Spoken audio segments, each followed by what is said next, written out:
Karena dia kenal dirinya, maka dia pasti kenal Rabbnya. Namun jangankan kita selevel Nabi Musa, walaupun udah ketemu Nabi Allah Khidir, di dalam kubur masih sholat. Coba santri-santri sholat untuk apa? Cari pahala? Bukan. Mau naik derajat? Bukan. Untuk apa kita sholat? Aqimis sholata dzikri. Dirikan sholat untuk mengingat aku. Mungkinkah mengingat sesuatu yang tidak dikenal? Tidak mungkin. Maka mengenal dia itu jalan ma'rifat, jalan zikir, dan itulah ruhus salah. Maka ruhus salah itu zikir, wa ruhus zikir ma'rifatul mazkur. Ruhnya salat itu zikrullah, dan ruhnya zikrullah mengenal Allah Subhanahu wa ta'ala.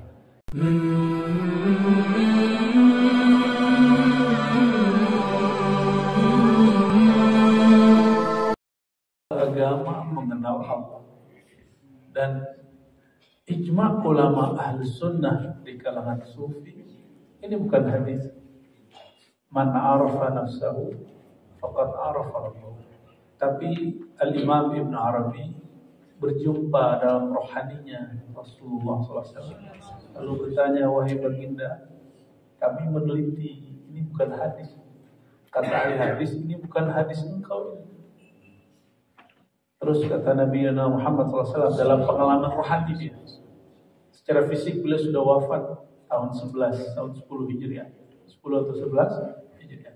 Tapi Sayyidina Ibn Arabi mazal masih ketemu dengan beliau di tahun 600-an ya. Beliau wafat 638 Hijriah.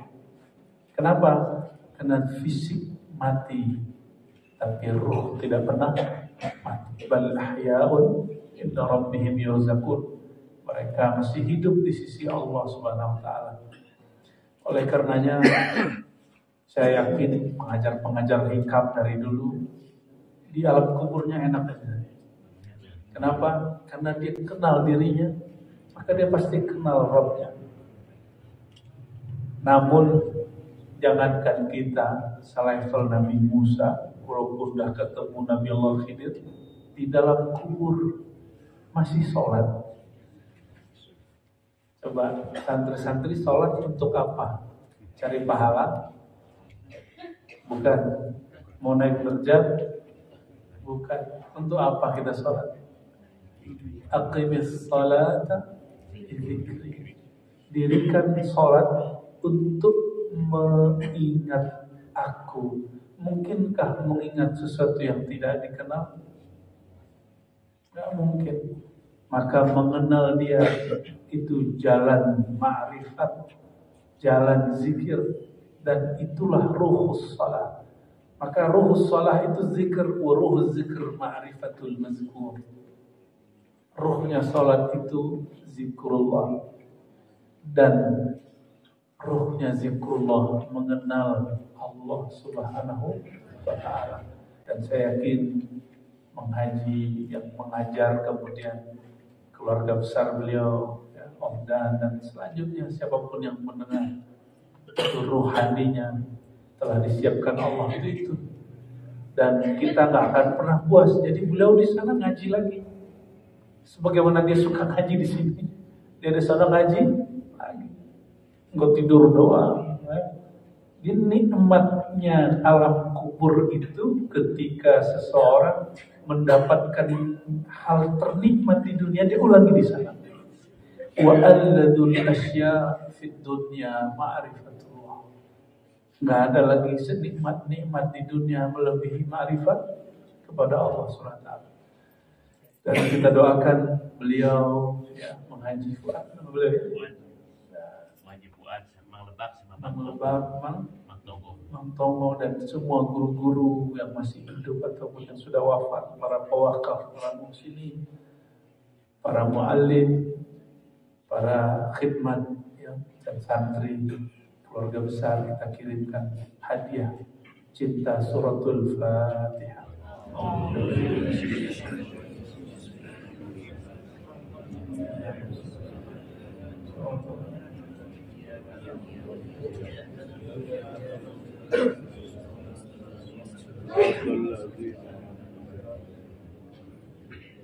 Ngomong-ngomong cerita dingin, ya, saya ini sebenarnya kedinginan juga. Tapi saya ingat guru saya ada 2 orang waktu saya masih kecil, umur 10, 11 itu saya khidmat sampai umur 12 khidmat kepada 2 syekh thariqah. Satu pengajar hikam dan ihya, satunya ummi tapi mursyid thariqah Naqsyabandiyah Khalidiyah. Yang ummi ini mursyid, pengajar hikam ini juga mursyid, tapi Naqsyabandiyah was-Samaniyah dan tarekat Saman. Tarekat Saman itu gabungan 5 tarekat, tapi yang paling besarnya Khalwatiyah dan Qadiri. Maka setiap Samani Qadiri. Di waktu saya ketemu murid-murid Abah Anom, zikir kok sama gitu dengan zikir Saman saya. 2 orang ini dulu kan nggak ada, kalau mengundang syekh itu kiai ajengan itu kita nggak punya modal, maka jemput sore, antaranya besok kan nggak ada mobil. Saya masih ingat tahun berapa itu ya, tahun 90-an lah itu. Umur saya hitung aja 10, ya berarti tahun 90 berapa lah itu. Kita kan masih generasi mutakhirin lah ya. Lalu saya dan beliau-beliau itu nginep. Bapak saya nggak mau nginep, bapak saya pulang. Tapi saya masih sangat belia nginep di surau Zawiyah, tempat suluk tarekat. Di situ kita ngaji kitab. Pagi-pagi jam 3 dini hari seperti tadi, jam 3 udah bunyi. Wah, dahsyat sekali orang gunung ini. Orang Jakarta jam 4 masih ngorok, setengah 5 juga masih ngorok. Ini jam 3 udah kenceng bunyi tawasulnya, asmaul husnanya. Bagi saya indah sekali. Bagi yang gak menikmati gak tahu udah tersiksa. Akhirnya kami melihatlah 2 guru ini. Guru saya yang pertama Abu Ya Hasan Al-Basri namanya, As-Samani An-Naqsyabandi, yang mengajar hikam dan ihya, dan kitab Khazinatul Asrar. Itu 3 kitab itu yang saya ingat beliau ajarkan. Tapi Khazinatul Asrar terakhir ditutup, ada eksiden, jadi saya mengkritisi beliau. Maklum anak kecil kritisi tapi nggak tahu ada, langsung ditutup kitabnya, nggak dibuka lagi sampai mati. Beliau ini pakai jaket tebal sekali, tebal pakai jaketnya. Umurnya waktu itu di ujung mau 70, kira-kira 68, 69, seumur ayah saya wafat kemarin. Sedangkan syekh yang kedua, yang ummi, yang nggak bisa baca tulis kitab, Syekh Nuruddin Al-Khalidi An-Naqsyabandi, beliau itu nggak pakai jaket, malah naik turun ke, dulu negeri kami dingin kayak gini, saya masih ingat dingin-dingin ini mirip begini, turun ke tempat wudu sama toilet pakai singlet dalam yang begitu, bukan yang menutup sampai, dan nggak kedinginan sama sekali, ya nggak kedinginan sama sekali. Fenomena itu bagi saya biasa aja karena saya tinggal di situ. Ternyata pekan depan kami datang ke Zawiyah, suraunya yang pakai jaket, Abu Ya Hasan Basri. Beliau cerita, ampun saya dengan guru kamu itu. Loh kenapa Abu ya? Saya ini pengamal banyak thariqah, ngaji kita, tapi jam segitu pakai jaket. Gurumu, ya dua-duanya kan guru saya juga tuh. Gurumu yang di kampungmu itu umur 75 masih pakai singlet jam 3. Dua-duanya sama-sama zikir. Mereka kalau zikir itu kepalanya nunduk, mata dipejam, lidah dikunci. Dua-duanya diem gitu. Ya, ngomongnya pakai batin. Ya. Dan itu pengalaman indah sekali. melihat dua guru punya kelebihan. Lalu beliau ceritalah, guru saya kedinginan ini. Kamu tahu kenapa gurumu kuat? Karena dia mengamalkan zikir ismul jalalah, wadhkur rabbaka fi nafsi. Sebut nama Allah di dalam jiwamu, di dalam dirimu. Orang kalau nyebut nama Allah, badannya hangat. Bedanya guru saya yang pakai jaket, dia nyebutnya khafi, halus. Jadi nggak ngefek-ngefek amat di badan. Sedangkan yang kedua, beliau membawakannya ke tubuhnya, membawakan ke nafasnya. Akhirnya itu menjadi penjaga badannya. Alhamdulillah, alhamdulillah. Kenangan saya termasuk banyak dengan mereka. Tapi ini yang saya ingat ketika beliau cerita 30 tahun duduk di sini terus pakai jaket. Jadi ini buah dari berguru kepada Syekh Muhammad Nuruddin ya, Al-Khalidi Al-Syabandi. Semoga guru-guru kami juga diberkahi oleh Allah. Kita masuk ke hikam ya. Nah, kalau tadi hikam itu guru-guru, sekarang hikam itu Sayyidina Nabi SAW. Al-Fatihah itu Sayyidina Nabi SAW, dan untuk pengarang kitab Al-Mu'tazlah Askandari, alhamdulillah kami sempat ziarah ke sana. Wafat tahun 709 Hijriah. Lalu Al-Fatihah.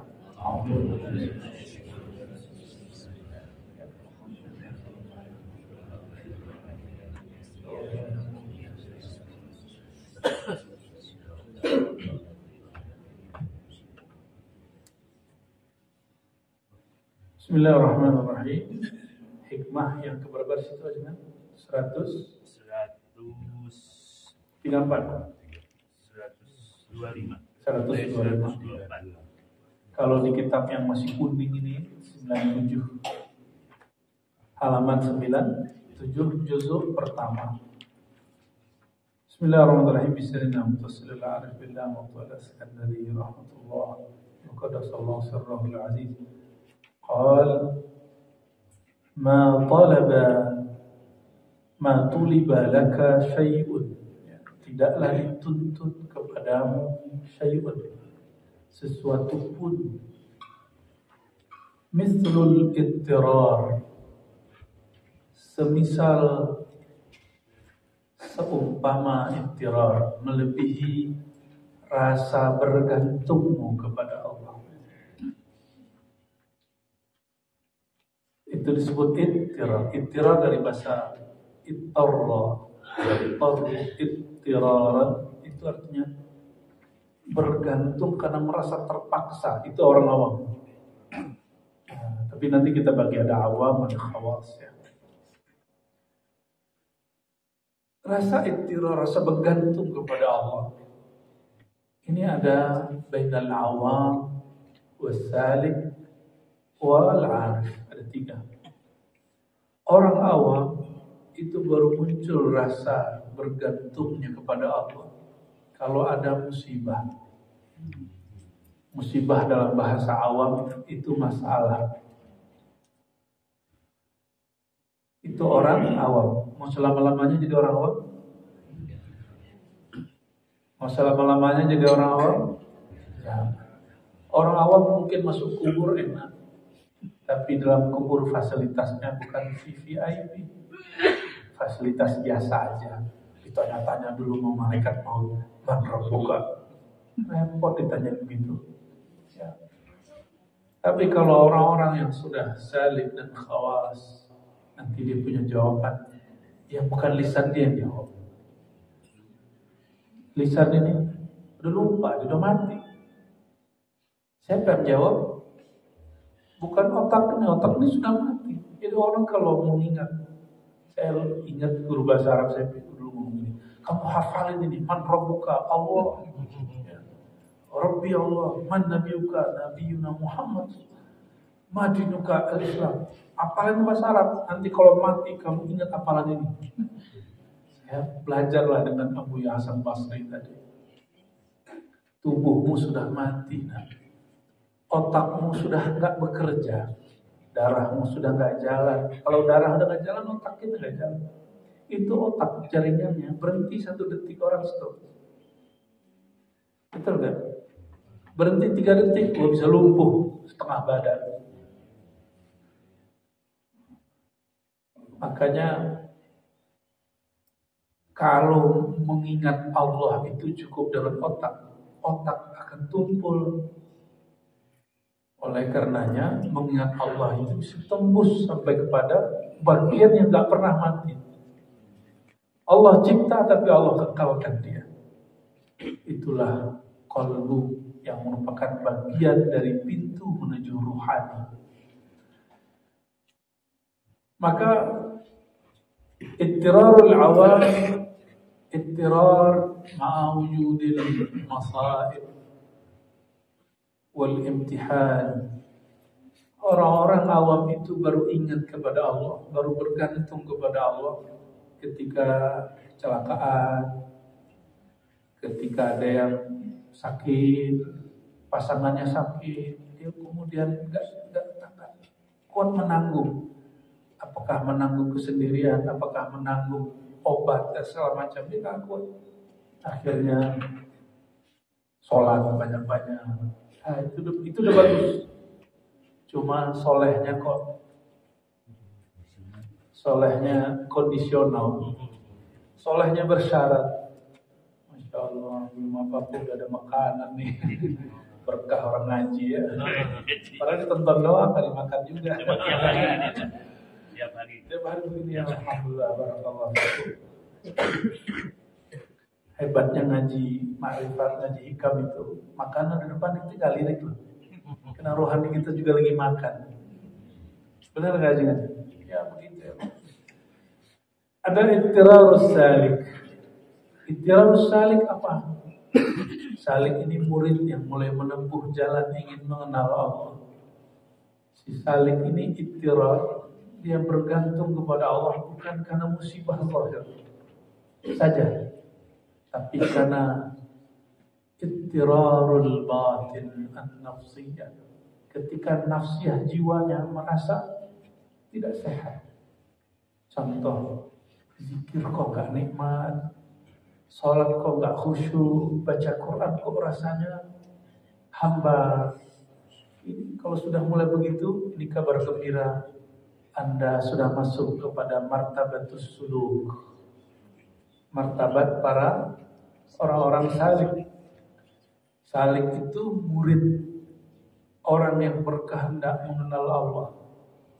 Kalau sudah mulai zikir, kok gak nikmat ya, sholat kok gak khusyuk ya, ada apa ini?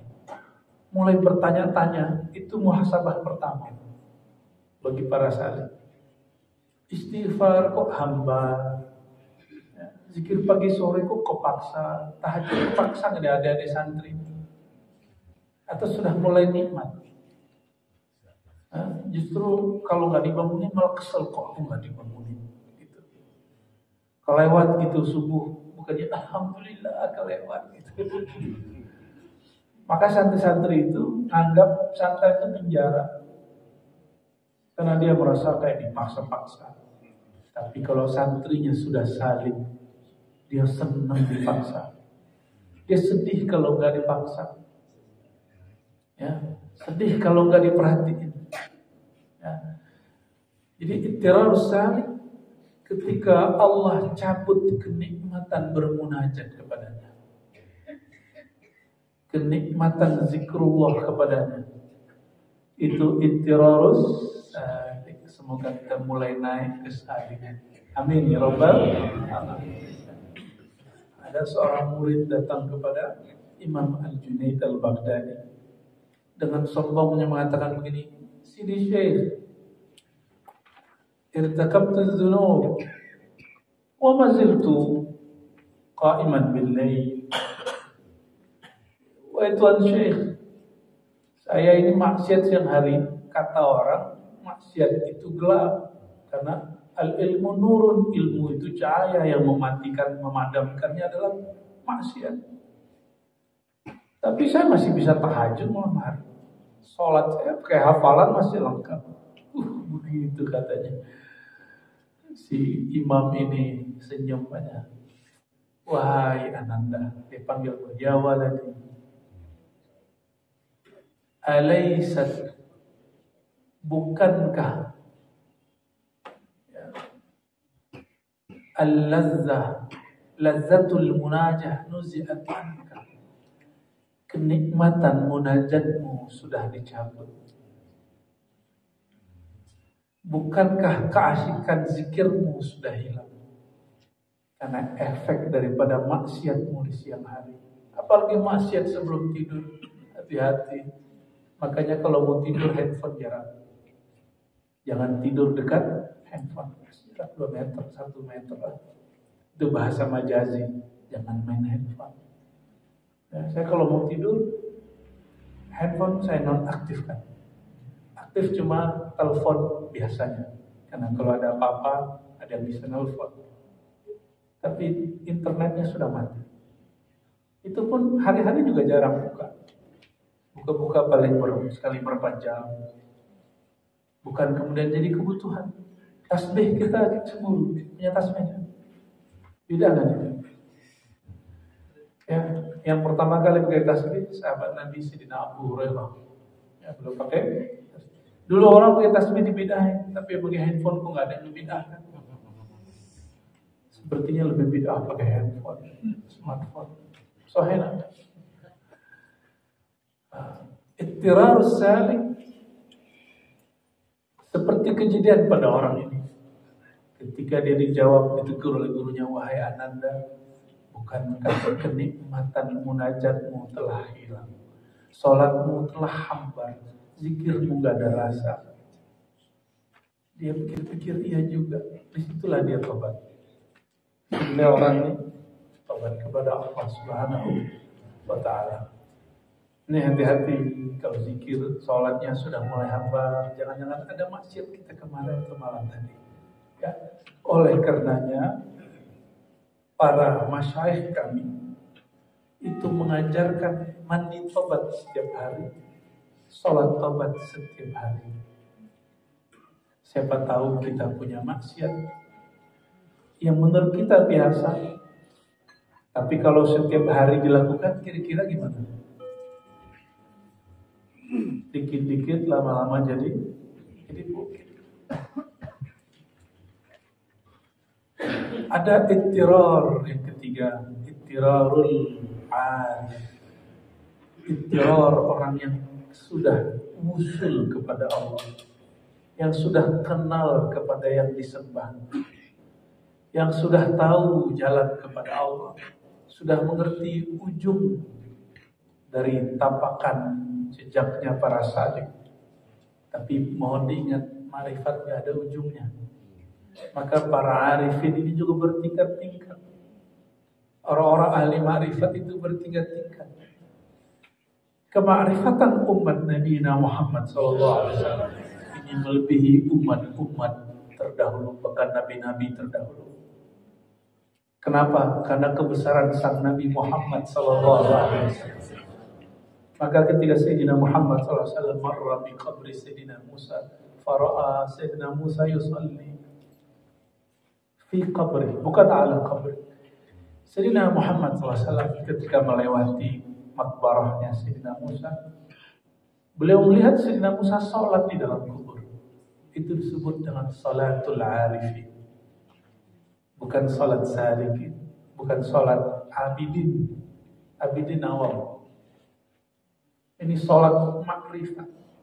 Karena Sayyidina Musa bukan lagi cari pahala. Sayyidina Musa bukan lagi mencari surga. Dia sudah tahu semua itu. Dia ingin tambah dekat kepada yang punya surga. Itu Sayyidina Musa masih sholat di kubur. Ini yang kita sebut ma'rifat, jalan terus di alam kubur. Jangan dikira ahli-ahli ma'rifat tidur. Orang tidur itu orang awam. Ya, orang-orang soleh, siddiqun, ya, abidun, abidin. Ketika sudah jawab, man rabbuka, rabbi Allah, man nabiyuka Muhammad, dia udah tidur. Tapi kalau ahli ma'rifatnya, dia bangun dan dia kemudian melakukan apa yang dia tahu selama dia di dunia. Bahkan orang-orang di alam kubur itu kalau dengar ada yang lebih tinggi dari dia marifatnya, maka dia berdoa kepada Allah, ya Allah izinkan rohku ketemu dengan roh si fulan. Seperti orang-orang hari ini, ketika dia dengar ada orang alim, ma'arif billah, dia ingin jumpa dengan orang itu. Tapi jumpa yang mereka mau jumpa dengan Sayyidina Muhammad SAW. Kalau murid-murid tarekat, dia ingin jumpa dengan mursyid-mursyidnya. Kalau wali-wali tarekat, dia ingin jumpa dengan Sayyidina Muhammad SAW. Tapi di dunia mau jumpa kiai sulit atau mudah? Ya, yang masyhur-masyhur itu sulit, ada bodyguardnya. Ya, belum lagi nanti hubunginya sulit. Begitu juga lebih sulit belajar ma'rifat di alam kubur daripada dunia. Maka mumpung masih hidup, mumpung nyawa masih di kandung badan, jangan buang waktu setiap hari nggak ngaji ma'rifat. Maka Sayyidatuna Aisyah mengatakan, aku menghitung diriku orang yang rugi sial jika hari ini dan bertambah hari tidak bertambah ma'rifat. Ya. Kalau nggak nambah ma'rifat, ngapain hidup? Jadi batu aja. Seperti orang-orang kafir mengatakan, ya laitani kuntu turab. Orang-orang kafir itu, kenapa dia mengatakan, ya Allah, kenapa engkau tidak jadikan aku seperti tanah saja? Di sini kita tahu ada satu ma'rifat. Ya, orang-orang kafir setelah diazab dia ngerti, turab itu tanah, itu juga ada ruhnya, tapi hanya ruh zaman. Dia nggak dihisab. Jadi di alam ini banyak ruh. Ruh yang dipertanggungjawabkan itu ruh adami. Orang yang ditiupkan ruh yang mirip dengan ruh Sayyidina Adam. Nah, kita ini. Itu baru potongan pertama aja. Belum potongan kedua itu belum beres sikapnya nih. Jadi tidak ada yang dituntut darimu, wahai hamba, wahai murid, melebihi ittirar. Ittirar yang mana yang minimal? Ittirar yang kedua. Tapi ittirar yang kedua ini masih ittirar salim. Ittirar salim kalau zikir pengennya tenang, kalau nggak tenang maka dia mikir, dia nuduh gurunya, jangan-jangan guruku nggak wali. Kalau dia doa lagi ada hajat, orang awam mundur dikit, minta ke ajengan, saya ada hajat nih, kata ajengan, ini amalin nih berarti qadaul hajat. Diamalin lah sama dia 7 hari, 40 hari, nggak ada efeknya. Menurut dia nggak ada efeknya. Padahal itu berefek itu aja. Tadi nggak mau zikiran, sekarang mau zikiran, berefek itu. Berefek itu. Tapi orang ini berpikir zikir berefek kepada kesejahteraan. Pengennya zikir itu bikin kita kaya. Ya. Ini orang awam salah orientasi. Tapi dia sebenarnya sudah berubah. Cuma kesejahteraan dia belum naik. Lalu kemudian dia berpikir di hati syaitan membisikkan ke dalam nafsiyah dia. Hamba Allah, sepertinya zikirmu kurang ampuh. Nggak mungkin ini ngasih ajengan ini, zikir lagi. Datang lagi syaitan yang lebih kencang, lebih tinggi martabatnya dari syaitan sebelumnya, yang setingkat dengan gurunya. Apa kata si syaitan menyerupai seseorang? Para ahli zikir, senangnya disebut ahli zikir. Gurumu itu makomnya masih di bawahku, makanya zikirmu gak ampuh. Itu namanya halu gelata orang hari ini ya. Disebut kasyaf nafsaniyah. Kasyaf yang sumber dari nafsu, dimainkan oleh syaitan. Syaitan itu gak mungkin memainkan kalau gak ada sesuatu dalam diri kita. Lalar gak mungkin mendekat kalau bukan karena ada daging busuk di dalam. Maka syaitan gak mau mendekat kalau gak ada wadah jorok di dalam diri. Wadah busuk di dalam diri. Wadah busuk ini harus dibuang, dibersihkan. Busuk hati, buruk sangka, hubbud dunya, ini yang paling parah. Cinta dunia wa tulul amal. panjang angan-angan. Dua ini yang menyiksa manusia sampai mati. Siksaan sebelum masuk kubur dan neraka. Apa itu? Hubbud dunya wa tulul amal. Hati-hati. Kiai cinta dunia, dunianya kiai popularitas dan fasilitas dan tas. Kenapa ya? Benar itu. Beliau kan udah ngelewatin pernah jadi anggota DPRD itu. Udah lewat lah. Maka pantas loh Haji Hikam itu udah pas benar itu. Ngajar Hikam udah pas. Karena sudah pernah melewati popularitas, fasilitas dan tas. Iya.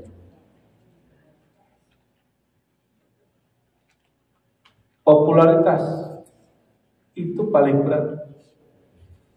Kemasyhuran. Nih cek aja. Kalau posting sesuatu seneng nggak di like orang? Kalau posting di YouTube seneng nggak viewernya nambah? Itu popularitas. Padahal soleh-soleh hal ini. Ya. Seneng nggak kalau ada komentari belagu lu sok soleh. Kesel nggak gitu? Kesel kita. Tandanya kita senang dipuji, nggak suka dicaci. Akhirnya balas. Kalau perlu datangin rumahnya. Ya salam. Kita lupa ayat kedua dari Al-Fatihah. Alhamdulillah. Jadi makrifat tertinggi itu makrifat basic. Bahwa pujian itu hanya milik Allah. Engkau tak layak dipuji. Maka jika kita tidak dipuji, katakan ya Allah, inilah yang layak bagiku. Jadi saya kalau caci maki orang, saya bersyukur, alhamdulillah ya Allah, engkau ingatin lagi aku. Bahwa yang terpuji hanya dirinya. Ya. Alhamdulillah. Kita ngingetin orang, jangan komentar aneh-aneh terhadap yang ngomong bahasa Suryani. Yang merasa ingin meluruskan orang awam, tiap hari dia ngomong yang dibahasakan oleh yang bahasa Suryani nggak jelas itu. Ngomong dia ulang-ulang tiap hari, katanya ingin meluruskan orang. Itu yang disebut ente kesurupan Suryani, Mas Suryanti. Makanya kita kasih tahu jangan komentar. Sekali komentar nanti mau makan apa bacaannya? Oh, tuh. Itu kena tuh. Ya, itu ujian aja yang kita dengar itu masuk ke dalam. Dia sampah atau berlian. Ya, dia jadi sampah atau menjadi nutrisi. Nauzubillah. Apa yang masuk itu yang keluar. Haji Hikam itu ya, jangan. Apa inputnya itu outputnya. Gak ada ceritanya masukin ke gelas kopi keluarnya susu itu gak ada, kecuali kopi susu. Gak ada. Maka apa yang kita dengar tiap hari, yang kita komentari setiap hari, itu yang keluar. Kita ngingetin begitu, orang itu mengamuk. Ya alhamdulillah saya diamukin. Ya, dan itu nikmat sekali ya, melihat begitu tuh. Ya Allah, salimna, selamatkan kami. Selamatkan juga orang yang suka komentar-komentar negatif itu. Kita nggak benci sama mereka. Ya, untuk apa benci kepada orang? Hubbul madhi wa khawfud dhammi ta'ban. Ya, senang dipuji, sakit dicaci, itu kelelahan yang tak berujung.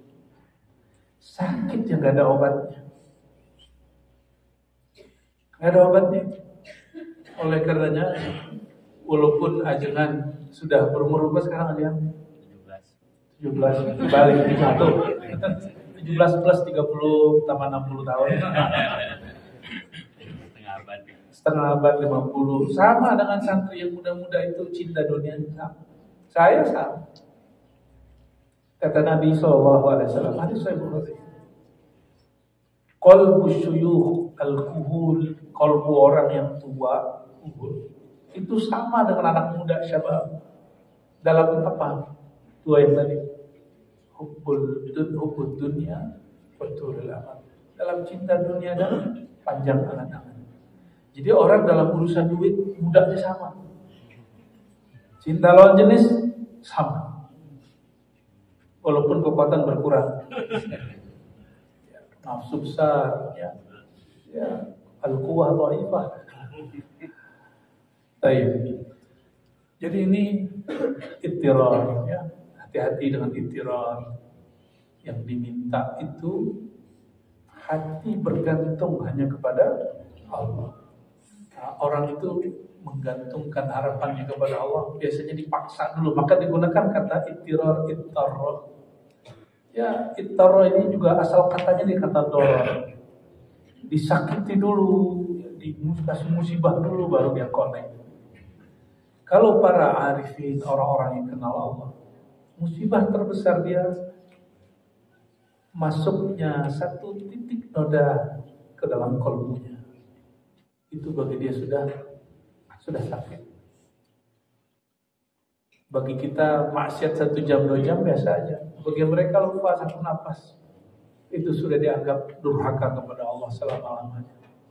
Makanya para arifin ini kalau dia muhasabahnya dalam sekali. Dia berdosa sedikit, dia rasakan besar. Bedanya dengan Salim dan orang awam, dia sudah banyak salah, tapi dia merasa kurang bersalah. Beramal sedikit, rasanya sudah banyak. Ini ciri-ciri orang awam. Berjasa sedikit, disebutnya sepanjang tahun. Hati-hati yang khidmat di ma'had, di masjid, di masyarakat.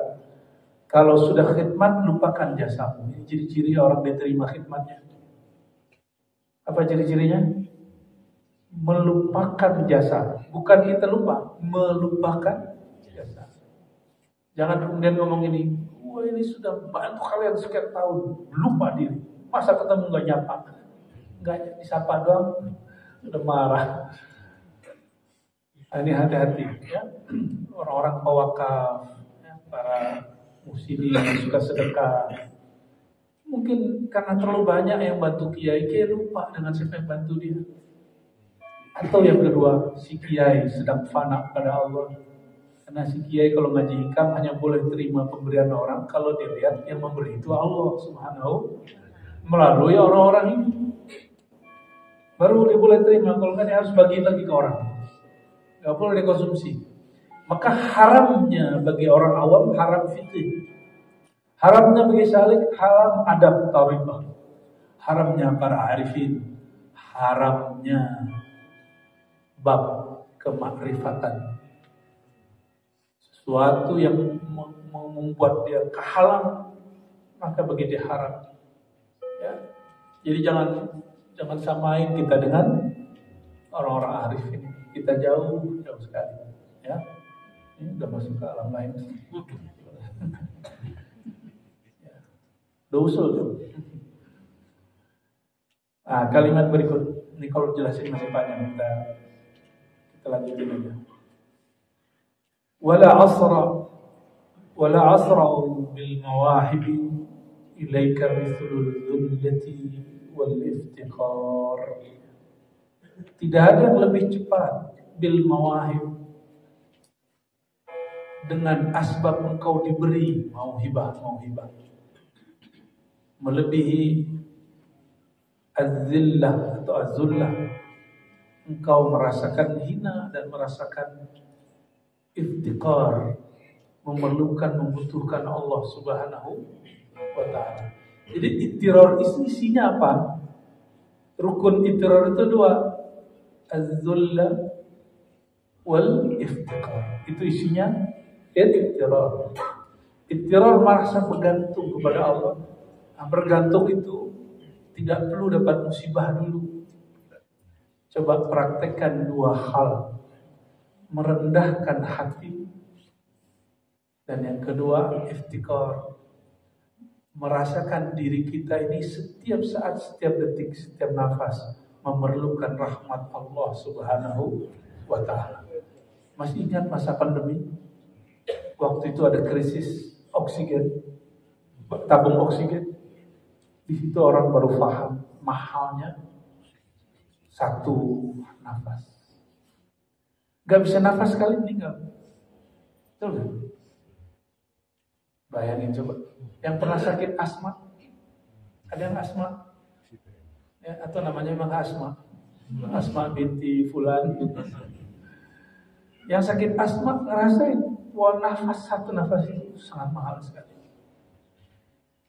Saya pernah tenggelam, itu ngerasain nggak ada oksigen. Tapi karena dulu belajar zikir, ini berkah ini ya. Belajar zikir samaniyah qadiriyah, itu ada zikir mentalin diri dari dalam air. Tapi kerjanya cuma 2 kali, 3 kali. Kita cobain di hari biasa nggak bisa. Pakai zikir itu mental begitu ke atas. Jadi di kolam renang itu orang lihat orangnya aneh. Padahal saya ngerasa udah kayak mati di dalam.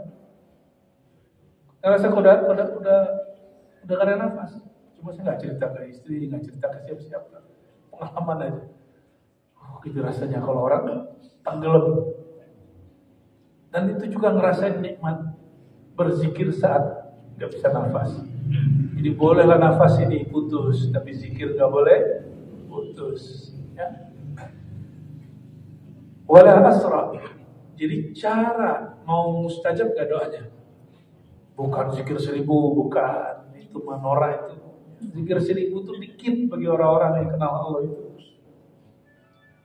Oh, riyadhah 40 hari, puasa 40 hari, itu menora itu ya. Dikit bagi mereka. Mereka itu puasa setiap detik, setiap saat. Puasa amma siwallah. Puasakan diri batinnya dari selain Allah. Coba lihat hadis Nabi tentang puasa, bukan makan. Makan itu syariat puasa. Hakikat puasa hadis Sahih Bukhari apa kata Nabi sallallahu alaihi wasallam? Idza kana fi yaumi shaumi ahadikum, jika hari-hari kamu puasa, ada orang syaitan mencacinya, au qatalahu, ngajak dia tengkar, falyakul inni shaim, jawablah aku puasa. Berarti puasa di situ puasa apa? Puasa batin, puasa emosi. Itu puasa hikam, itu mengajarkan puasa ke sana. Maka orang-orang bilang, udah beneran aja syariatnya, ente beres agamanya. Beresnya syariat kalau perhatikan. Sempurnanya hakikat kalau bermanfaat. Jangan kemudian gak ngerti hikam, terus bilang hikam ini sulit. Gak ada yang sulit. Yang sulit itu hatimu yang gak pernah kau buka. Atau emang bahasa Arabnya sulit? Kalau itu kursus bahasa Arab bro. Kita kursus bahasa Arab 6 tahun. Nyantri namanya. Bener aja nanti ngaji itu belajar. Tambah lagi 4 tahun S1, tambah lagi sekian tahun S2, S3. Sekedar untuk membaca teks dengan cara yang berbeda. Ternyata ilmu kita S3 pun gak ada apa-apanya dibanding hikam. Ibnu Taimiyah gak pernah S3. Tapi saya di bawah beliau pemahamannya. Malah S3 kita gak ada apa-apanya dibanding satu kalimat di kitab Al-Hikam. Coba guru saya nantang dulu. Kalian nih anak-anak S3 atau yang mau kuliah, kita nanti tanding baca hikam. Guru saya ngomong itu dulu. Jadi guru kami, guru hikam yang kedua masih hidup sudah hari ini, umur 88 atau berapa umurnya. Abu Nu'man Bashir As-Samani Syazili. Beliau ngomong begini kepada saya. Coba nanti kalian, ya, ada beberapa orang, kalau emang ahli ilmu, pinter hikam, pinter otaknya, jago S2, S3, pinter buat tesis, disertasi, coba cek baca hikam. Baca, paham gak? Bisa gak jelasin ke orang? Ternyata ada S3 lain di hikam ini. S3 rohani. Kalau orang di kampus S3-nya apa? S3 otak ini, intelektual, spiritualnya belum maju. Makanya dokter nyalek gak masuk stres juga. Ya, kalau cerita ajengan ini malah 3 tahun jabat anggota dewan disuruh tajrid, ya, sama mengaji. Itu berat tuh. Suruh nggak terlalu cewek-cewek banyak lagi betah-betahnya. Emang begitu. Guru spiritual itu begitu. Guru rohani itu begitu. Dan muridnya lagi asik-asik, ambil mainannya. Ya. Ambil mainannya. Supaya nanti pas berhenti 2 tahun, 3 tahun lagi gak shock. Iya. Dan gak shock kan aja. Jadi orang masuk politik itu shocknya berkali-kali. hari pemilihan, shock. Bukan shock atuh. Pas pengumuman, shock. Jatuh banget. Ini sebelum dibayar apa namanya?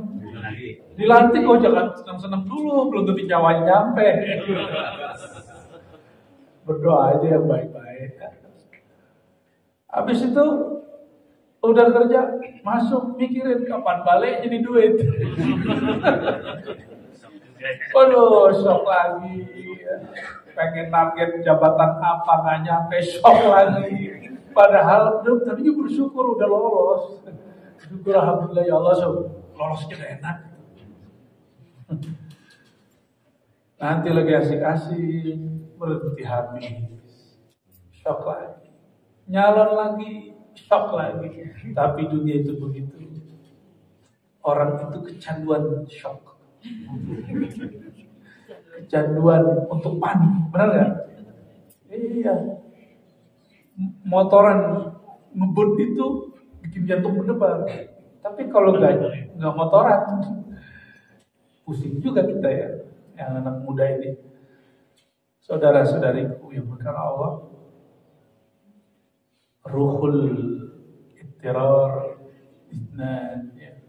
Rohnya ittirar itu dua, az-zullah wal iftikar, merendahkan dirimu di hadapan Allah, dan iftikar, engkau menyatakan dirimu hanya memerlukan Allah, membutuhkan Allah Subhanahu.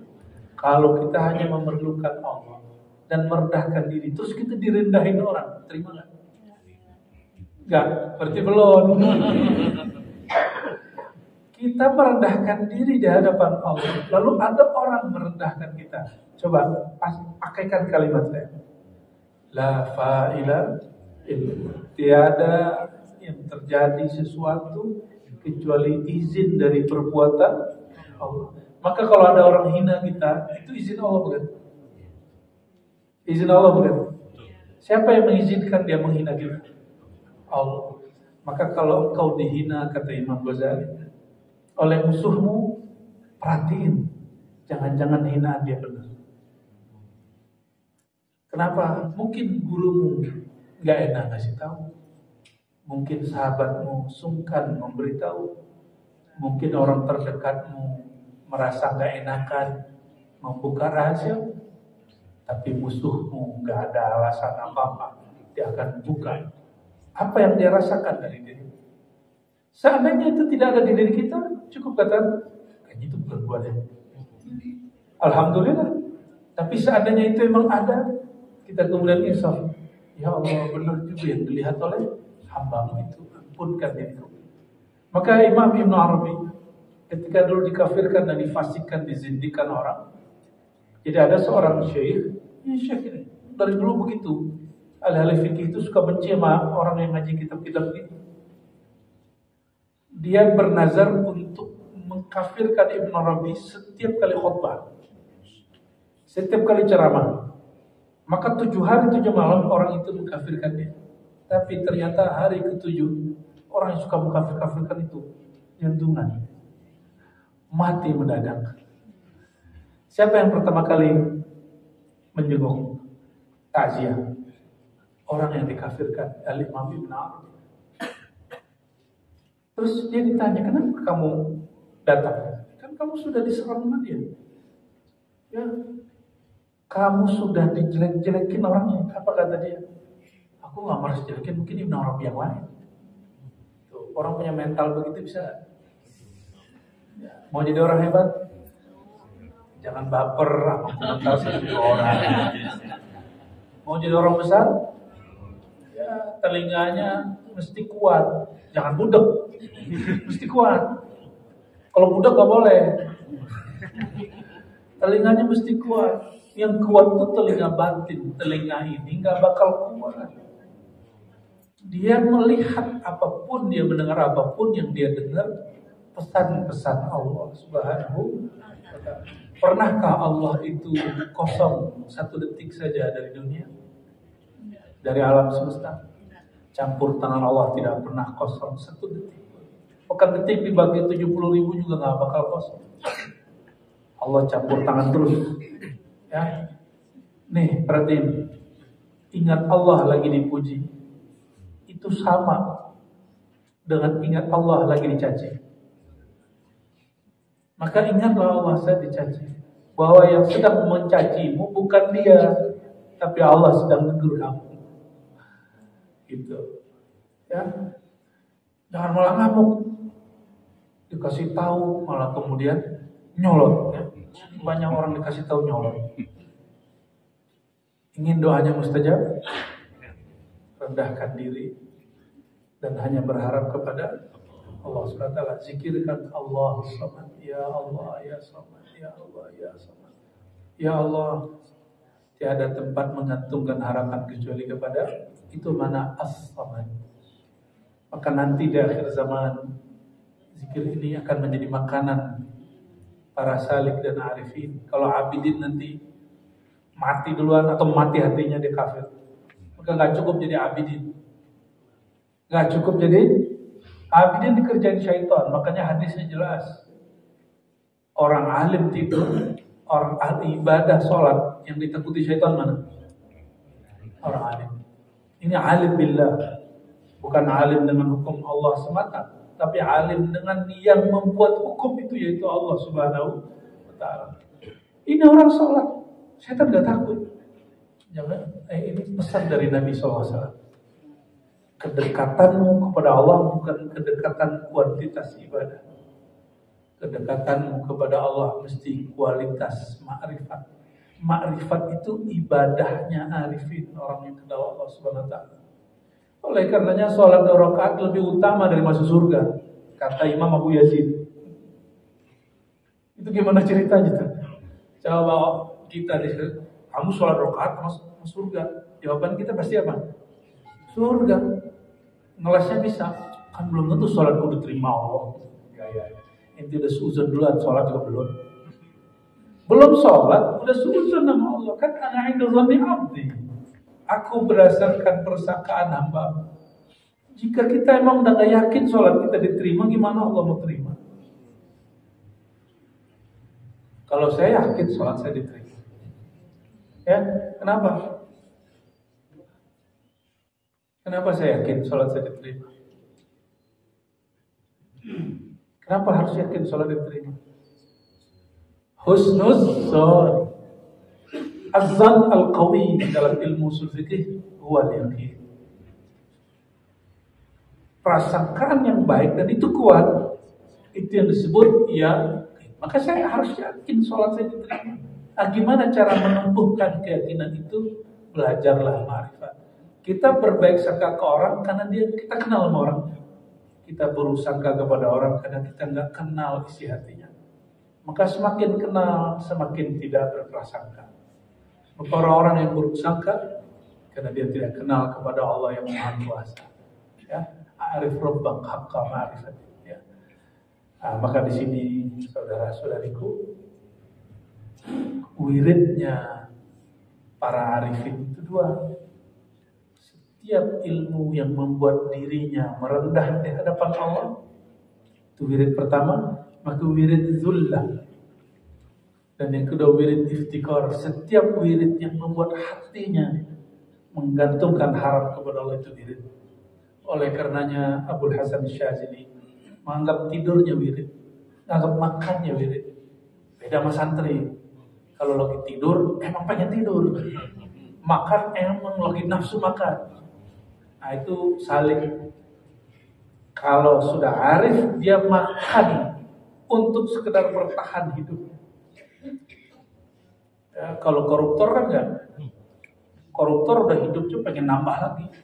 Dia kira dengan korupsi nambah hidup. Padahal sang hidup bukan dari korupsi. Nanti coba lihat, ini musim-musim ini lagi rame, KPK lagi agak menggigit lagi. Ya, menggigit lagi.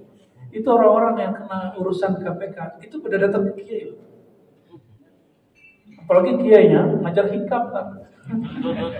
Apalagi kiainya ahli wirid, nanti didatangin. Kata orang, kalau minta wirid ke kiai itu, nanti kamu selamat.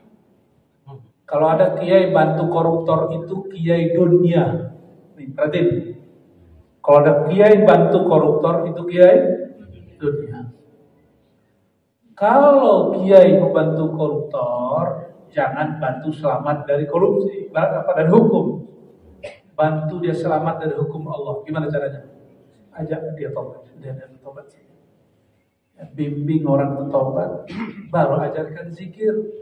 Kasih tahu kepada dia, balikkan semua harta yang kamu ambil, jalani hukum.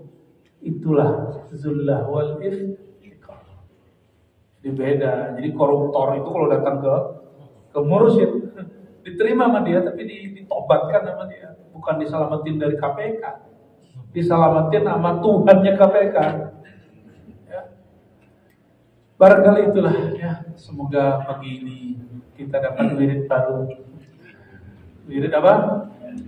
Zulla wal iftiqar, dan Allah merahmati kita, keluarga, orang tua, pasangan, anak-anak, para santri, hadirin hadirat, semuanya amin ya rabbal alamin. Wassallallahu ala sayyidil qauli sayyidil. Surah Al-Fatihah, semoga Allah membuka hati pikiran kita semua. Al-Fatihah.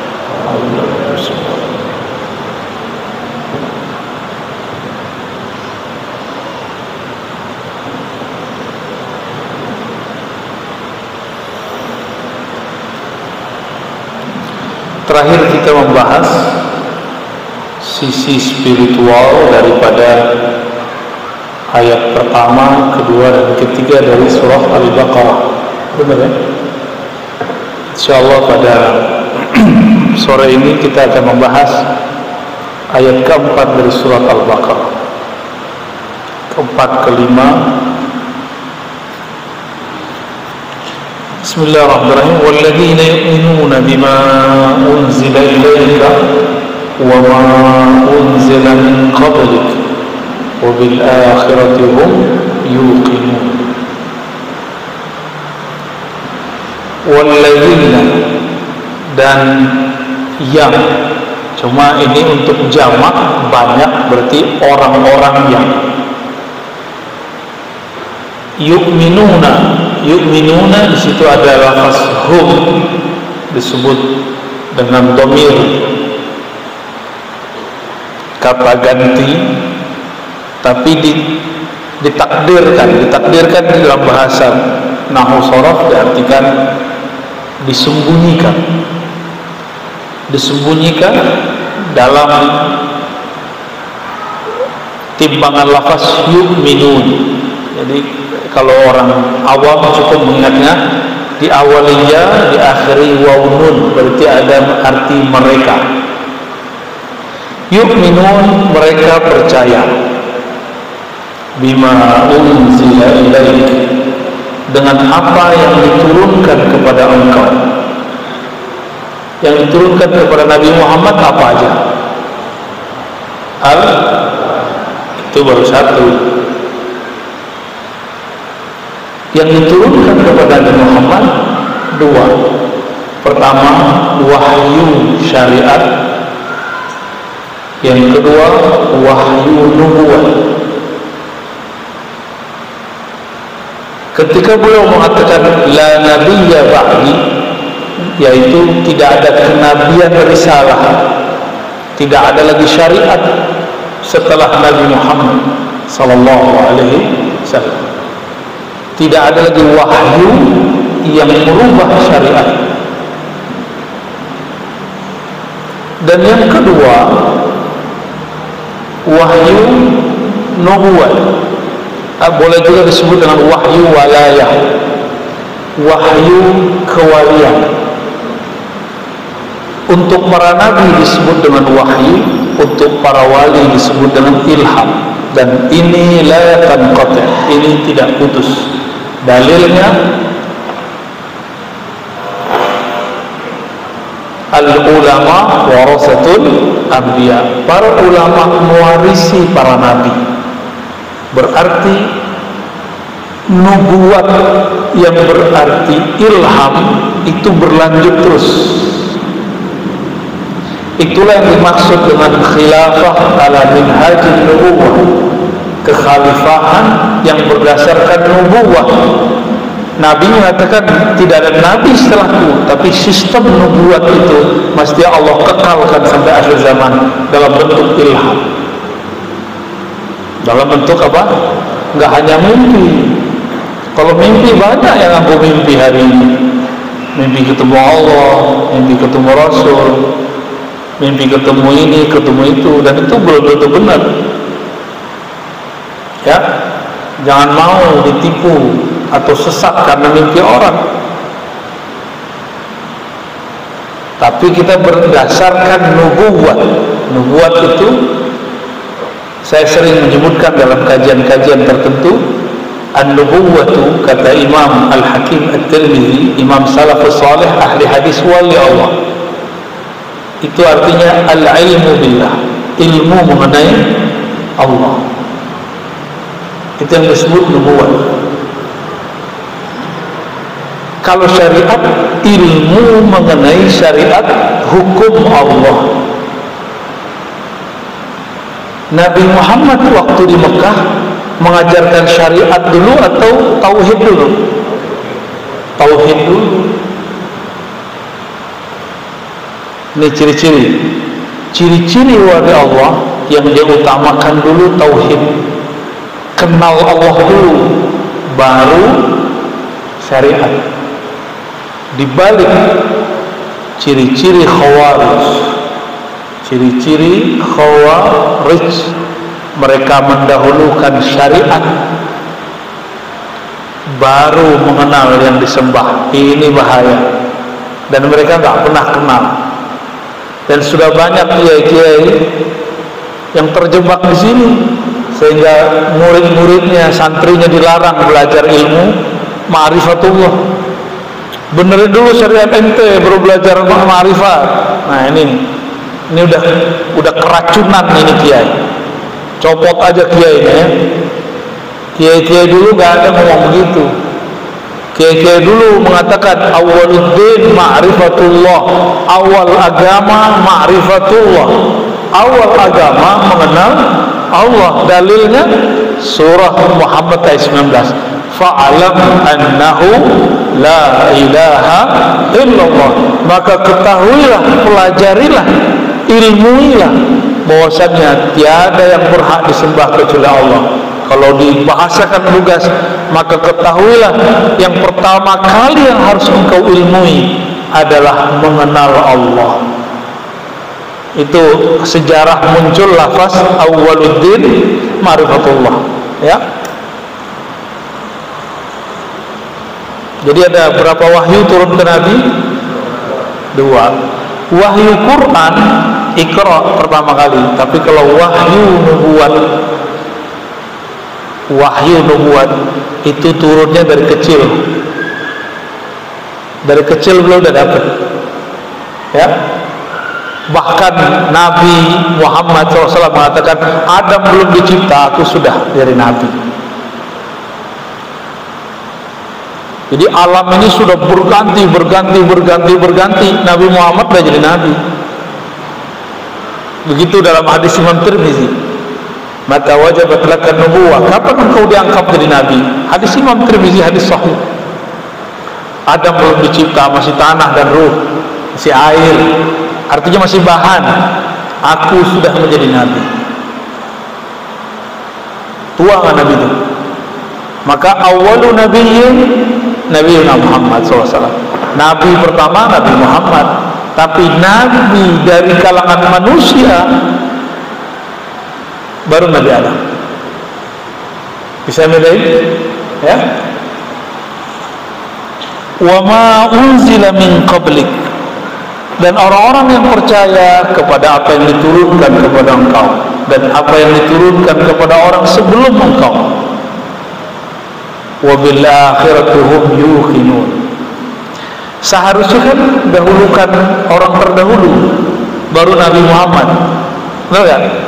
Tapi di sini yang diturunkan kepadamu dan orang sebelummu. Kenapa enggak yang diturunkan kepada sebelummu lalu kepadamu? Karena Nabi Muhammad SAW lebih dahulu mendapatkan wahyu nubuat. Ya, jadi wahyu nubuat, kata beliau, kuntu nabiyan, aku sudah jadi nabi. Adam belum dicipta, masih baina ma'in potin, masih tanah, masih air. Tapi hadis kuntu nabiyan didhaifkan beberapa ulama. Adapun hadis yang saya baca pertama kali tadi, mata wajabat lakan nubuwah, kapan engkau ditetapkan jadi nabi, ini hadis sahih. Ya, tidak ada yang mendhaifkannya. Beberapa ulama mengatakan hasan, tapi saya menilainya sahih. Wa bil akhirati hum yuqinun. Dalam bahasa Indonesia, subjek, predikat, objek. Mereka yakin kepada hari akhirat. Dalam bahasa Arab, mereka yakin kepada akhirat. Akhirat disebut objek, ya. Kalau objek taruh di depan, berarti ada maksud. Ada maksud. Benar-benar gitu. Wabil akhirati, dan terhadap akhirat ada bi-nya. Bi di situ disebut ba taukid. Ba untuk taukid. Dan terhadap akhirat mereka benar-benar, gitu ya. Wabil akhirati hum yuqinun, dan terhadap akhirat mereka benar-benar percaya. Yuqinun, mereka benar-benar yakin. Yakin gak sama akhirat? Akhirat apa emang? Akhirat itu bahasa Arab, akhir. Akhir dimulai dari barzakh, alam kubur, sampai kepada hari kebangkitan, sampai kepada padang mahsyar. Padang mahsyar itu berlapis-lapis, Pak. Ada padang mahsyar dunia, lalu Allah pindahkan kepada mahsyar akhirat. Baru hisab, baru mizan, baru sirat. Syukur-syukur lewat masuk surga. Gak mudah itu. Percaya gak? Benar percaya? Seberapa percaya? Kadang Allah itu ringkas loh dalam kalam Rasul, man kana yu'minu billahi wal yawmil akhir, siapa yang percaya kepada Allah dan hari akhir. Jadi cukup dua aja, Allah dan hari akhir. Falyukrim dhaifa, hormati tamunya. Falyukrim jara, hormati tetangganya. Falyukrim, ya, falyakul khairan aw liyasmut, katakan yang baik atau diam.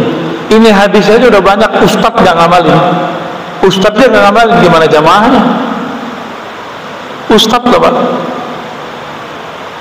Falyukrim jara, hormati tetangga. Saya nutup pengajian di rumah karena khawatir ganggu tetangga saya, karena tetangga saya nggak semuanya seiman.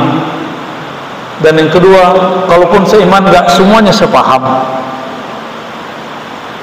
Kalau saya buat pengajian kan dimulai dengan Ratibul Haddad, Ratibul Atas, wiridan dulu. Dulu kita masih sendiri di gang itu, sekarang sudah ramai, maka kita tutup. Belum lagi nanti yang parkir motor, parkir mobil. Saya kemudian ngalah, ya sudah.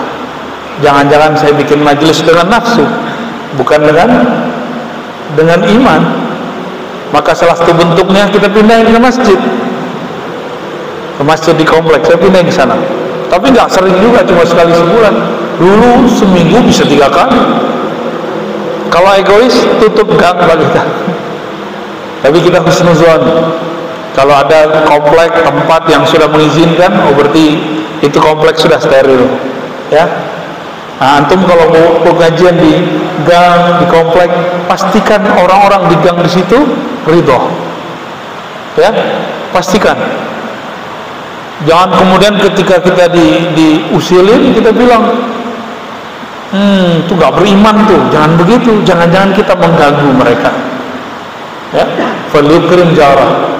Ikram itu artinya siap makan hati sama tetangga. Siap nggak? Tetangga itu macam-macam. Ada tetangga offline, ada online. Diusilin nama tetangga online. Gimana? Udah siap belum? Bisa nggak ngasih komentar yang bagus walaupun pahit? Maka hari ini orang cukup menggugurkan imannya kepada Allah dan hari akhir dengan ngata-ngatain orang lewat sosial media. Cukup begitu. Dengan menghina, menjelek-jelekan, itu cukup sekali, ya. Itu udah pertanda kalau memang sudah dicoret iman kepada Allah dan hari akhir dari kalbunya. Wa kawa bil akhirati hum yuqinun, dan terhadap akhirat mereka benar-benar yakin. Yakin ini menumbuhkan akhlak yang baik. Itu maknanya, ya. Apa ciri-ciri mereka yakin? Mereka betul-betul berakhlak yang baik, karena dia tahu nanti bakal dihisab. Hari ini pernah ngebel orang dengan emosi gak? Ngebel mobil motor dihisab loh, Bang. Serius, aneh ngomong serius. Pernah nyalip orang sembarangan gak tadi? Dihisab kan? Karena kita nyalip orang bikin orang kaget. Terus dia ngutuk-ngutuk kita di belakang. Apalagi pernah nyetel musik, nyetel selawatan. Ini kan wajah-wajah suka selawatan nih, madang dutan. Nyetel selawatan kenceng, maksain orang dengan hobi kita. Kita berbaik sangka, terlalu percaya diri untuk memberi cahaya selawat di komplek ini. Enggak semua orang senang. Enggak semua orang senang, ya. Jadi ciri-ciri orang yakin kepada akhirat, akhlaknya baik. Akhlak itu bukan hanya di luar pengajian, termasuk dalam pengajian. Ngata-ngatain orang dengan cara nggak baik. Ini kan mau ada nih Saban nih. Siap-siap aja antum dibidahin orang kan. Ya. Selamat ahli bid'ah. Ulaika ala hudam min rabbihim wa ulaika humul muflihun. Ulaika artinya mereka itu ala hudan, berada dalam hidayah, jalan hidayah. Min rabbihim, dari Rabb mereka. Rabb dalam bahasa Arab artinya pencipta, pengatur. Itu arti Rabb, yang mencipta dan mengatur.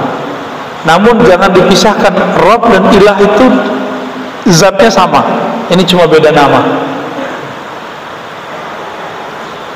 Jadi siapakah yang disebut orang-orang yang di dalam hidayah Allah? Pertama, yang tidak ragu. Ayat kedua,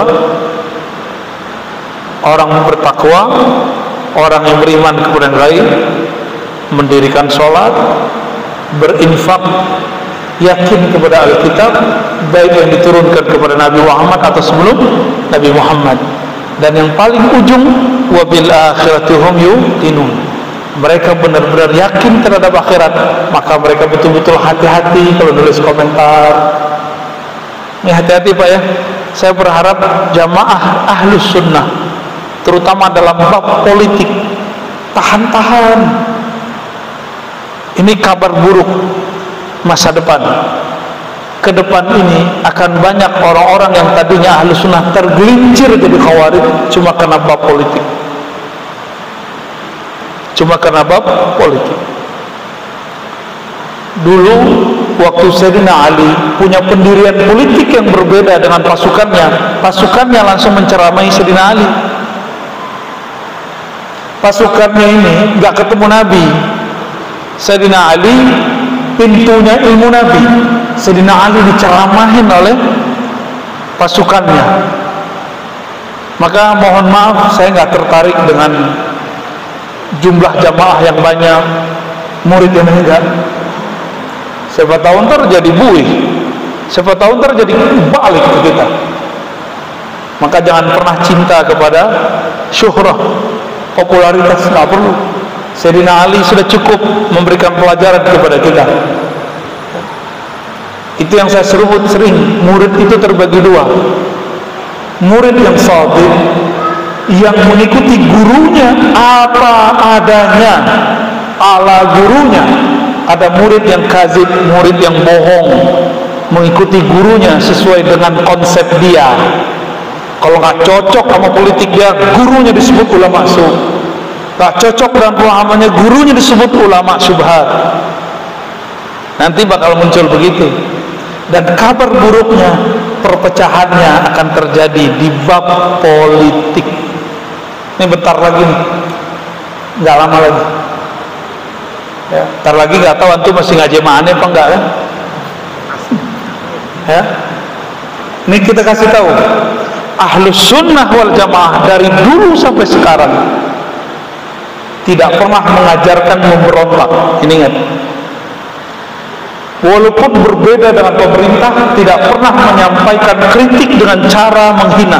Ini ahli sunnah. Ahli sunnah dari masa ke masa ditulis oleh Imam Asy'ari, Imam Tahawi, Imam Maturidi, Imam Ghazali, Imam Subki, Imam Sanusi, sampai imam-imam Syekh Nawawi Al-Bantani, ya, imam-imam kita Amar Khatib Al-Minangkabawi, sama tebar Hadratus Syekh Hasyim Asy'ari, Ahmad Dahlan. Tidak ada satupun yang mengajarkan menghina itu diartikan kritik, tidak ada. Tapi nanti akan muncul orang-orang yang mengklaim dia ahli sunnah, lalu dia mencaci pemimpin mereka. Kita boleh nggak nyoblos dia, tapi nggak boleh mengutuk dia. Itu dua hal yang beda. Ya? Imam Tahawi, Imam ahli sunnah nulis, kami diperintahkan an-nad'uwa, untuk mendoakan kepada para pemimpin bi khairin, dengan kebaikan. Berat itu Pak, berat. Kenapa? Kita nggak senang sama dia, terus kita disuruh mendoakan kebaikan dia, berat nggak? Antum berhasil jadi waliullah. Waliullah itu salah satu cirinya salamatus sabar, membuang kebencian dari dalam diri, mendoakan kebaikan bagi orang lain dan dirinya dan semua penduduk negeri.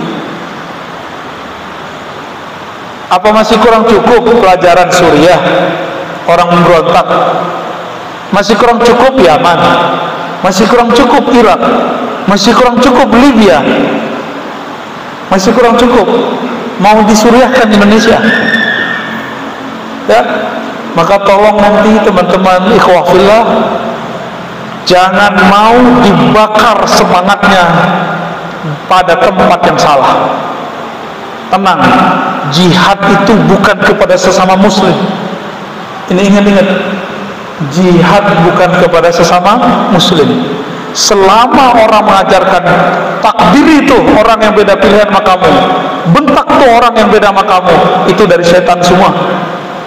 Walaupun jubahnya juga ustaz, itu setan semua. Orang sesama muslim kok masih sholat. Sayyidina Abu Bakar ketika ada orang membentak Rasulullah, itu menghina Rasul, Abu Bakar kemudian ingin membunuhnya, nggak jadi, balik, wahai Rasulullah, saya membunuh dia tapi dia lagi sholat. Sekarang udah sholatnya dibidahin. Ya benar, antum korban dibidahin ya. Ya, sekarang udah sholatnya dibidahin. Tapi nanti yang akan merusak bukan yang membidah-bidahkan itu saja.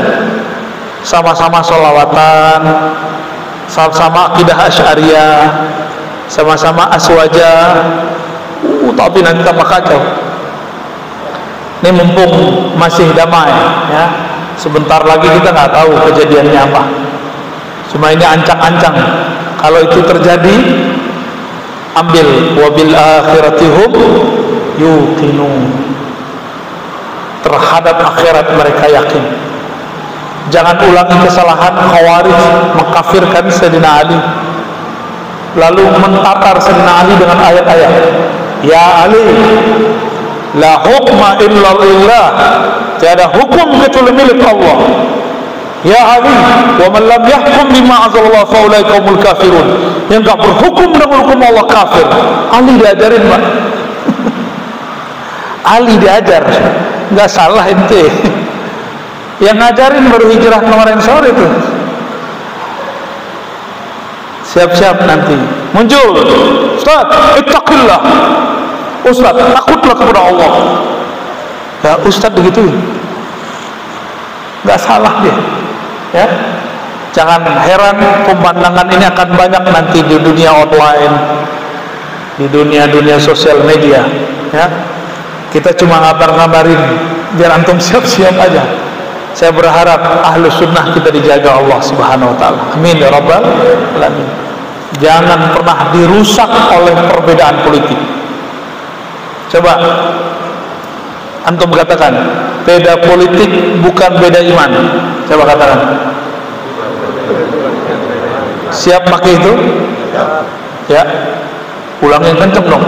Beda politik bukan beda iman. Siap pegang itu? Ahlu sunnahnya benar. Ya. Sayyidina Umar beda politik dengan Ali.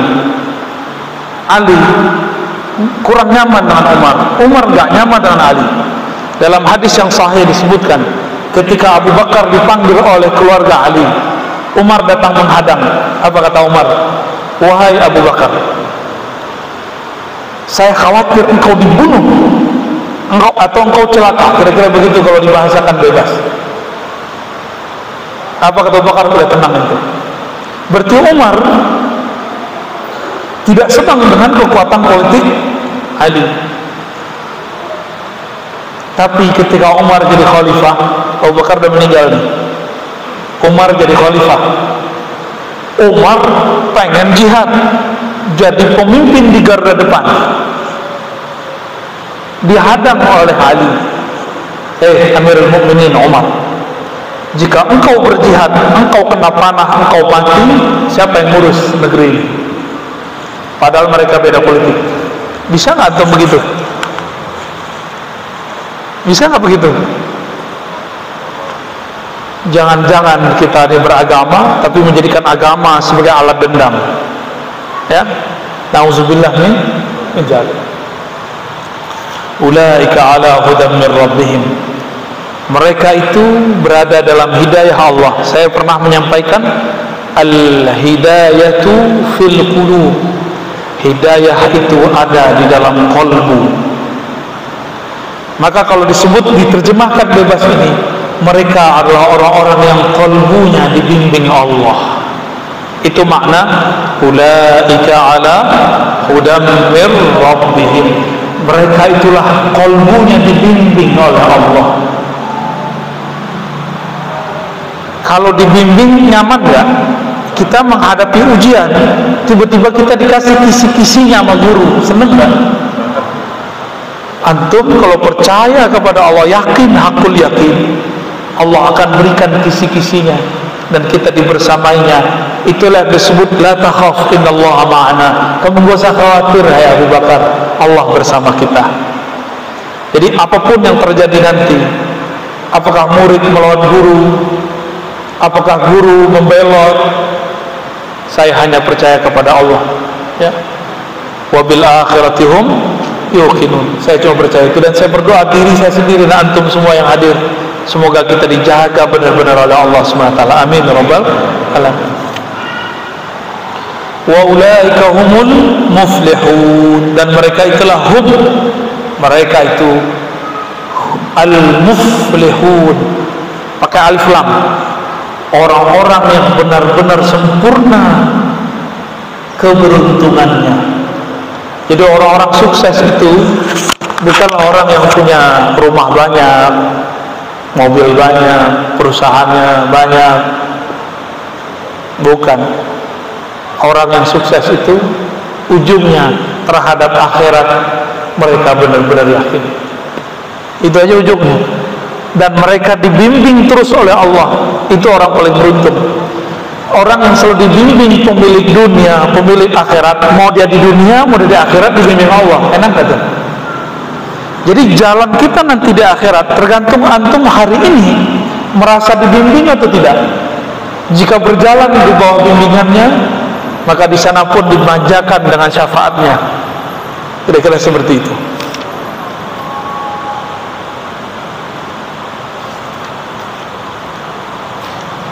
Mulai dari ayat kedua sampai ayat kelima, ini disebut dengan ciri-ciri orang yang qalbunya bertakwa. Boleh juga disebut dengan qalbun salim. Ciri-ciri orang yang qalbunya sehat. Pertama apa? La raiba fih, tidak ada ragu. Yang kedua, mereka beriman. Apa ciri beriman? Percaya kepada yang gaib, mendirikan sholat, berbagi, lalu percaya kepada Alkitab terdahulu dan sekarang, dan terakhir apa? Yakin kepada akhirat. Kita tambahkan tadi, qalbu mereka dibimbing oleh Allah. Jadi berapa? Ini 8. Inilah ciri-ciri qalbun salim, qalbu yang sehat. Sudah masuk Isya? Sudah. Silakan azan.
Langsung pertanyaannya atau masih lanjut materi dulu?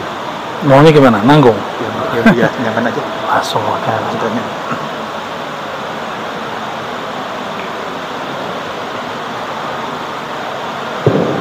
Pada perbedaan sudah dengan kepastian yang sudah diberikan kepada Pak Sesar yang menggunakan pendidikan, maka caranya untuk siapa penanganan kebutuhan.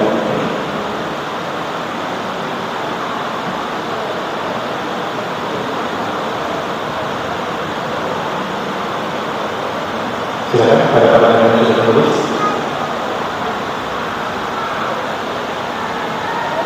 Yang sudah, silakan.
Ya, dibacain aja. Bacain sesempatnya aja.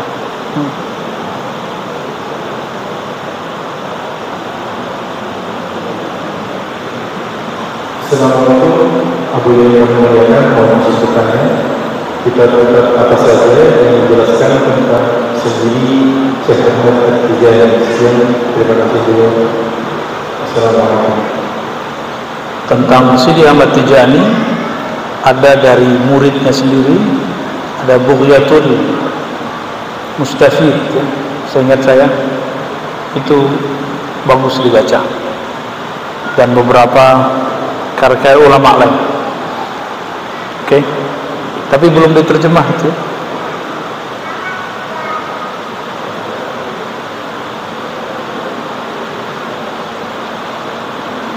Lanjut. Assalamualaikum warahmatullahi wabarakatuh.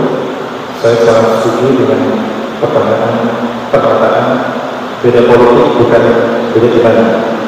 Tapi jika pemimpin kita dalam semangat atau selalu membiarkan kemungkaran dan kebatilan dan selalu memojokkan muslim, apakah kita tetap diam? Itu standarnya beda masa, beda ini. Bapak yang hidup di zaman Soeharto lebih bebas buat pengajian sekarang atau dulu? Sekarang ya. Ada yang pernah tinggal di Saudi? Antum bisa buat majelis maulid setiap minggu nggak? Setiap malam nggak? Musim pandemi, jiran bisa buat majelis maulid nggak? Jangan-jangan antum masih kemakan jualan musim kampanye. Itu kan forward dari zaman kampanye, campaign sampai sekarang belum berhenti. Padahal seharusnya pas sudah terpilih, yang kita coblos sudah jadi menteri, seharusnya sudah selesai. Cuma forward yang berkembang terus, berjalan terus gitu. Jadi menurut saya ini beda ya. Saya ngikutin Imam Sya'rani. Nah, ini ada yang mengkritik, alhamdulillah kemarin waktu saya diundang di Kemenang, waktu itu belum ada masalah gonggong-menggonggong. Saya diundang juga sebulan, 2 bulan sebelumnya, jadi belum ada isu menggonggong. Maka ketika ada isu itu saya sampaikan, Pak Menteri minta maaf aja. Oh, maksud saya nggak begitu. Walaupun maksud antum benar, tapi foto dan videonya itu sudah dianggap tidak benar. Minta maaf saja. Allah suka orang minta maaf. Saya nggak tahu apa yang terjadi setelah itu ya. Artinya pesan antum sudah saya sampaikan. Terus ketika saya menukil Imam Sya'rani, karena kitab Sya'rani itu banyak yang saya baca, sudah lama kita nggak baca. Di malam itu saya teringat Imam Sya'rani. Lalu ada kitab yang lama kita khatamkan waktu itu, namanya Al-Bahrul Mawrud.